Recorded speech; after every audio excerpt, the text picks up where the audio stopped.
Hello everybody, Joseph Smith from Travel Talks.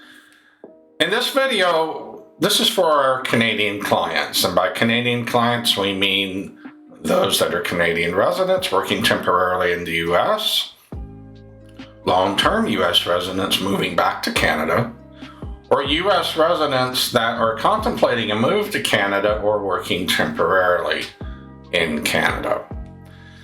And what we're focusing on here is Roth IRAs. Now, what is a Roth retirement account? That is different from what we call traditional IRAs, traditional retirement accounts. A Roth is one where your contributions to the account are not deductible, but the earnings grow without any tax. And when you pull out of that retirement account, it's not taxed. Very similar to a Canadian tax-free savings account, TFSA. Only TFSAs are not retirement accounts. They're for everyday use, not for the long-term retirement like the other accounts like RSPs and RPPs are. Alternatively, in the US, we have something that's more of a traditional account, the 401ks, 403b, and traditional IRAs, in that you are allowed a deduction for the contribution, but when you pull it out, it is all taxed. Now, this is what we're drilling down to here. One type of client, typical that we have, is a Canadian resident coming to the US to work temporary assignments, but still is a Canadian resident. Do not open a Roth.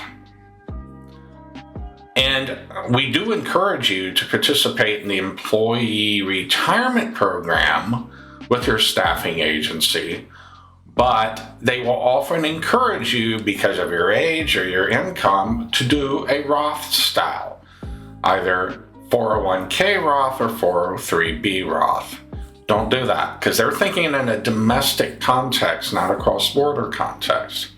If you open a Roth style account, CRA is going to tax all the earnings, and that negates the benefit of a Roth.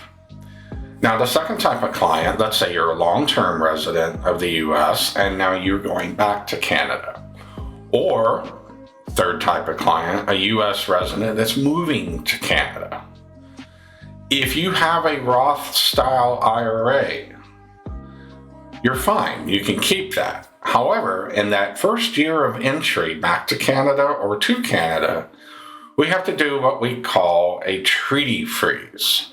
We have to file a form with CRA that says, okay, this is my Roth accounts, this is the value, this is the account number, all the rest of that. You're just putting CRA on notice that this is part of your inventory when you arrive. Then later on, when you retire, you'll be granted that special treatment.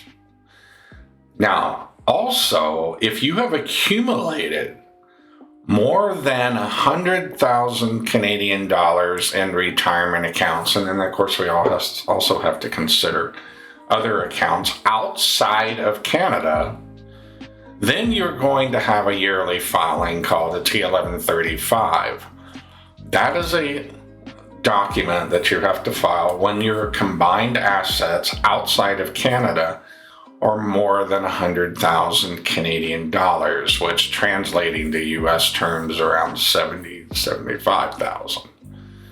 But we'll deal with that for you and take care of it, as well as the treaty freeze if that is necessary. So to summarize this, if you're working temporarily in the US, don't open a Roth. If you're going back to Canada or going to Canada, well, we got another document to file when you leave.